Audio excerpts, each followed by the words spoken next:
аял боюна болом төрөйүн деп аткан аялдар түшүнүш керек. Жыныс мүчөлөрү мына могу жамбаш сүйөктөрдүн ичинде жаткан жыныс мүчөлөрүндө гана өзгөрүү болгон үчүн гана төрөй албайт деп айтпаш керек. Кээде ушунун ичинде жыныс мүчөлөрү жапжашынакай, УЗИде көрсөтөт, МРТде көрсөтөт, баары эле жакшы, бирок төрөт болбойт. Ар кандай себептер болот. Биринчиден денесинин өзүндө да өзгөрүү, кээде адамдын психикасындагы өзгөрүү да боюна бүттүрбөйт.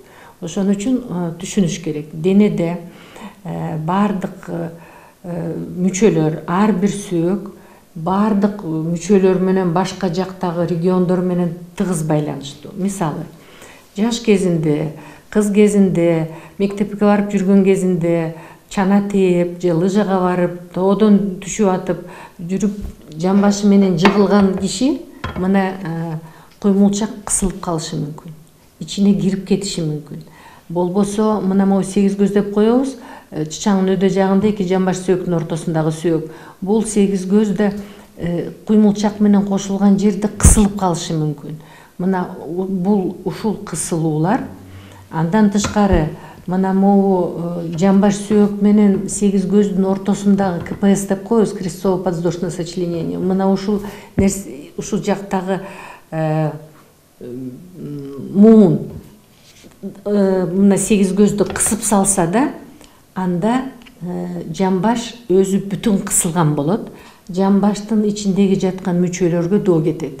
Себеби закон деген бар. Закон содержащего, содержимого.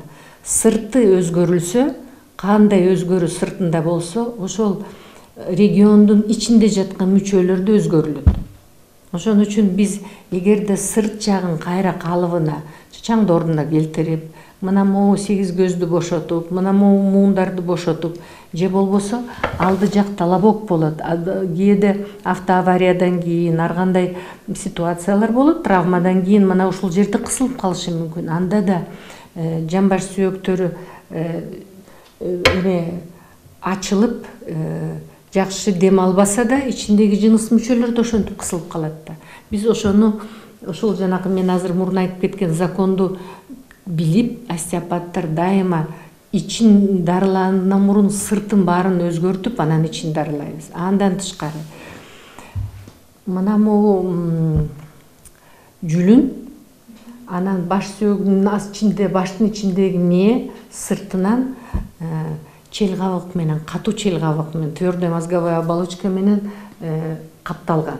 Мына капталгандан тышкары бир учу жамбаш сүйөгүндө мына могу жерде экинчи 8 көздүн экинчи омурткасына кыпчыса, бир жагы моюндун экинчи омурткасына. Андан тышкары мына могу каштын ортосундагы жер баш сүйөгүнүн жерине чейин жетип, а жерден кыпчылат. Баш сүйөгүнүн ичинде кара куш жагында да кыпчылат. Ошон үчүн эгерде баш сүйөк жактан, моюн жактан доо кетсе, мына могул жүлүндү, анан кийин мээни каптап турган чел кабык кысылса, өдө жактан кысылса, ылдый жактан да кысыйт. Ылдый жактан кысканда нерв тамыр эч качан жалгыз жүрбөйт. Анын жанында дайыма коштоп 2-ден 3-төн кан тамырлары болот. Көк тамыр, кызыл тамыр, алардын баары кысылат. Алар кысылса, жыныс мүчөсү жана керектүүдөй нерв менен де, анан кан тамыр менен де камдай албай калат. Ошон үчүн да өзгөрүү баягы чел кабык, жанакы мээ менен жүлүндүн үстүндөгү чел кабыкта себеп болот, а өзгөрүү биякта симптом катары аял төрөй албайт. Ошон үчүн биз денени жалпы карап, баш сүйөгүндө, баш жакта, моюн жакта кандай өзгөрүү болсо баарын оңдоп туруп, анан аягында бияка келебиз. Себеби бир учу биякта кыпчылат да. Бирок ушунун неси каяктан болушу мүмкүн деп суроо болушу мүмкүн. Биринчи бул автоавария. Же болбосо чалкасынан жыгылганда, же алды менен жыгылганда ушул мүчө чел кабык ичиндеги жүлүн менен мээни коргош үчүн кыса түшөт. Сынып кетпесин, сырттагы сүйөктөр деп да, ичиндеги жанакы жаткан жүлүн менен мээге доо кетпесин деп кысылат. Это чыныгы коргоо рефлекси.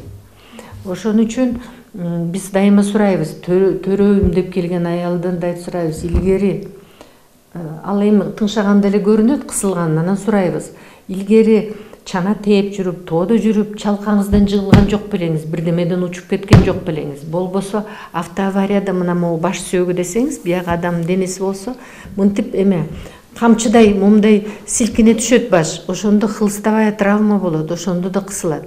Эгерде илгери хлыстовая травма болсо, ушинтип травма жыгылган болсо да жыныс мүчөлөрүнө доо кетет. Андан тышкары тизе айтат, эми тизе кандай байланышы болушу мүмкүн жыныс мүчө менен. Тизенин, мына эки тизе болсо, бул ички жагындагы нерв, эгерде кысылса, ал жыныс мүчөсүнө тийиштүү нерв. Тизенин ич жагы травмироваться этип, ооруп бирдеме болсо да, ал эме мына жыныс мүчөнүн нервтерине менен байланыштуу, нервти тоже жыныс мүчөлөрүн кысат. Айтып көрсөк, көп нерселер мына ушу жыныс мүчө менен байланыштуу. Ошон үчүн остеопат бизге келгенде денесин бүтүн карайбыз. Илгери бутун колун кайрып алган кезде да бияка таасир тийгизет. Ошон үчүн боюна бүтсүн, төрөлсүн деген аялдын денеси сак болуш керек. Ошондо анан аял боюна бүтүшү мүмкүн.